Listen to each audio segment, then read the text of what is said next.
everybody. It's Gina and welcome to the Library Mouse. Welcome back. If you are not new, today I am very excited to share a Tag Tuesday with you. I was tagged by a couple great women on BookTube, MariAndrea and Pat. I will tag their channels or link them below. But this is the Phenomenal Woman tag. And it was created by Marilyn Maya Mendoza in celebration of her birthday and 4 years on YouTube. And what a great little tag it is. It's short, but you could talk for hours on the topic of phenomenal women in writing and in the book world. So I'm just going to keep it short and sweet and narrow. But believe me, I could go on and on and on. So the first question is, who is your favorite phenomenal woman author? So there's many. I mean, there's many. When you think about through the ages of how many great women writers there are and all of the different genres that they represent, it would be very difficult to choose one, but there is one who really, I think, affected me as a youngster growing up, and she's still so relevant today, and that is Judy Blume. She's in her 80s now. And what made me think of Judy Blume, again, was that I was at the Dollar Tree, and they actually have some Judy Blume books at the Dollar Tree. I'm like, wow, what a great, accessible place to try to get some real children's literature in the hands of kids. You know, a new generation of readers. So with Judy Blume, when you think about what makes her phenomenal to me is the fact that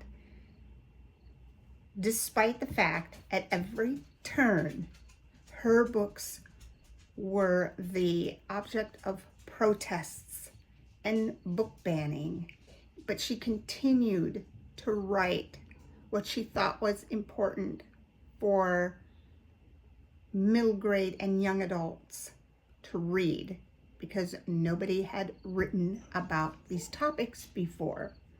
And when I think back to myself, when I was probably in upper elementary school, I read Are You There, God? It's Me, Margaret. And I felt like that book was important to me because the things that were shared in that book were not things that were shared in my home. There were things that we just didn't talk about. And as a very quiet, introverted child, I never would have asked anybody about anything that was brought up in that book. Even as simple as wearing a bra. I was so painfully embarrassed to talk about things like that. But you could read that book. And I did read that book, and it answered so many questions for me, and it made me feel like I wasn't alone in my questions and my wonderings. And I feel like that was really important. And then in middle school, probably 75, 76, 77, there came a book that got passed around the middle school and talked about in whispers and shared at lunch. And did you read this paragraph, or did you hear about that? The name Ralph, the forever has been tainted by that book, and it is the book forever. And even to this day, it is on that list of banned books in Utah, Forever by Judy Blume, it's still being banned. I think at that point, I don't remember it being banned in my school. I just remember it being fairly new, and everyone was talking about it because some of it is explicit. And I think for us middle schoolers at the time, we were pretty shocked that somebody had put this in a book written for our age. But when I think about it, I did not read the book. I was not allowed to read that book. And I'm surprised that I was allowed to read Are You There, God? It's Me, Margaret. And one day, maybe in a different video, I will talk a little bit about some personal things that happened with book banning. The computer just totally shut off. Oops. Anyway, Judy Blume is just such an iconic writer, and so important to young people everywhere across time. I mean, this was 1970, I think, Are You There, God? It's Me, Margaret was written. And just a few years ago, I went to see the movie, which was very well done, I thought. And kids are still reading Judy Blume books. So to me, that's, that says it all. And the fact that people are still protesting her books. And she continued to write what she thought was important, just, solidifies why she's such a phenomenal writer. So that being said, if you have not seen the documentary, there's a documentary on Prime. I don't know if it's still there. You would have to check. But it is called Judy Blume Forever. And it goes in depth into her suburban housewife background, her starting to write, and then how the protests against her book just affected her as a new, younger writer. But it's such a good documentary. I heard one critic say that it was a fawning documentary, and I really don't think it fawned over her. I think it was very truthful. So you should check that out. And then I really wish I had known, but Judy Blume has a bookstore. And her bookstore is in Key West. It is called Books and Books. It is an independent, let me read what it says about it. It's a nonprofit independent bookstore and a community center for readers and writers. It sounds like a wonderful place. If you are ever in Key West, you should go there. I went to Key West and I had no idea that she had a bookstore. Otherwise, I would have loved to visit it. But yes, Judy Blume, first phenomenal woman writer. Another author that Huckleberry. Hey, honey. This is their favorite place to perch. They love this chair. Or they like to sit down behind me, which is maybe what she's going to do. Anyway, the next author, I'll just do two, but one person that I really enjoy reading. I enjoy her open-mindedness, her ability to be so inclusive. She has a great Instagram, and I love her works, and that is Elizabeth Gilbert. So you may know her best as the author of Eat, Pray, Love. I loved the book, but she's also written City of Girls, which I really thoroughly enjoyed. And I was just reading because I wanted a little more background when I talked about her, but I did not realize that when she was a journalist, so she wrote for GQ, she wrote for the New York Times, and she wrote an article about her bartending experience on the Lower East Side, and that article eventually became the basis for the movie Coyote Ugly. And I hate to admit it, but I've probably watched Coyote Ugly a million times with my oldest daughter. Not recently, but boy, we had that movie on repeat at our house. But yeah, Liz Gilbert she's just, besides a phenomenal writer, I love everything that she stands for and her willingness to speak up for the things that she believes in. So if you don't know, so Eat, Pray, Love, let me get the dates right. It was written in 2006. It is a memoir. It is about her time when she went on a spiritual journey really around the world after a divorce from her husband. She was named by Time magazine as one of the 100 most influential people in the world around that time. There's a book that I really, really want to read of hers that I am on the waiting list for, and that is Big Magic, Creative Living Beyond Fear. And it talks about the spirit of adventure, and she's a risk taker, and I do admire, just like Judy Blume, the risk takers, because I'm not a risk taker. So I really, really do look up to women who can be like, I don't care if you don't like me, I don't care if you don't like what I have to say, go ahead and protest my books or ban my books, but I'm going to keep writing, I'm going to keep talking about the subjects that I'm talking about. And her City of Girls is a very fun novel. It takes place in the 30s and 40s, I believe.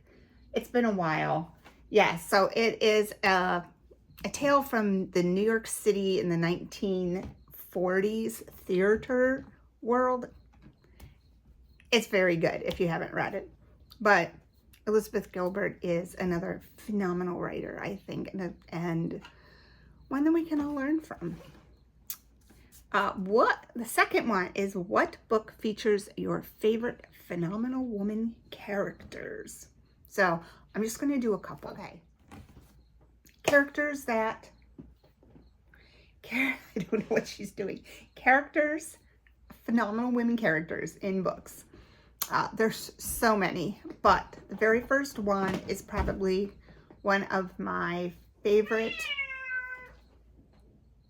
Hang on a second. Okay, I thought she was hurt, but she's just gonna hang out. Anyway, this character is probably my favorite character of all time, and that is Eleanor Oliphant from the book Eleanor Oliphant is Completely Fine by Gail Honeyman. Why do I love Eleanor? She is anxiety-ridden, socially awkward, very introverted. She's content, but not really content, but she appears to be content with her life of, going to work and coming home and not having any other people to socialize with. And then she meets this guy named Raymond at work, the IT guy, and through their friendship, she just begins to open up. She starts to take risks. She starts to be brave. She discovers things about herself that she didn't know, or maybe that she had hidden. And she's just such a relatable character. And the book is one that I could not put down. I loved it. I loved the book. Sometimes I wanted to be like, come on, and give her some tough love. But yeah, Eleanor Oliphant is definitely one of my top phenomenal women characters in a book. The other one, I feel very cliche almost saying it, but for me, it's true. And I know for many women writers, they have said that this character is an inspiration to them, and that is Jo March from Little Women. So Little Women was a book that I read over and over and over again as a kid. I got my own copy when I was 9 years old, and it literally fell apart. I read it so much. I've watched every version of Little Women that has been made into a movie, and I loved Jo. I loved Beth too, because I felt Beth was kind of quiet like me, but Jo was the person I wanted to be. I wanted to be the person to buck the system and to kind of be committed to her own beliefs and thoughts and do what she wanted despite what society expected from her as a woman in the 1800s. And she really is just a strong woman character, because yes, she can be selfish, but she has great loyalty and love for her family. She learns from her mistakes, but she doesn't give up on her own dreams. So I love Jo March. So she's another one that I would say is a phenomenal woman character. And finally, one of my other favorite strong buck the system women is Katniss Everdeen from the Hunger Games. I mean, she is so self-reliant. She is smart. She is loyal to her family. And, you know, just stepping up to take her sister's place shows selflessness. She's just a great character. And I love that, like, her looks don't matter. It doesn't matter what she looks like. She's just a very strong, heroic character in the book. And once again, just somebody who would be inspirational, and someone who takes risks and is brave. And I really like that about her. So Katniss would be my third choice for inspirational woman in a book. Okay, so prize-winning book. The book and the prize. So I would say the prize would be the book that inspires me. And the phenomenal woman author is Cheryl Strayed, and the book is Wild. If you're not familiar with Wild, it is the account of Cheryl Strayed, who was dealing with the grief from the death of her mother, deciding that to deal with it, she needed to be alone and she needed to be in nature, and she needed to do something challenging. And she did. It's her experience hiking the PCT trail alone, and doing it. And it really is a book about dealing with grief, showing up for yourself, continuing to do hard things even when you want to give up. All important aspects of her memoir, and it's excellent. When you read it, you just want to rethink, like, what am I not doing because I am not brave enough, or I am too afraid to do it, or I'm letting fear hold me back from doing what I want. And to look at your options, like, well, if I don't do it, if I let fear control me, what's going to happen in my life? And I think she really, you know, touches on all of those things in her book. And yes, it is a movie. I did enjoy the movie, but I really enjoyed the book too. She's a very good author. So I think that I would give Wild my book prize for phenomenal woman writer. So there you have it. Now I'm going to go back. I'm going to tag some phenomenal women booktubers below But I want to look first to see who has been tagged already or who has done this tag already. I don't want it to be overkill, but there's so many great booktubers that I could tag. So I hope you enjoyed my answers to the Phenomenal Women tag. I hope that it maybe gave you some different books to read, some different characters to think about, something that piques your interest. But thank you for tagging me, and I will see you on the next video. Happy reading.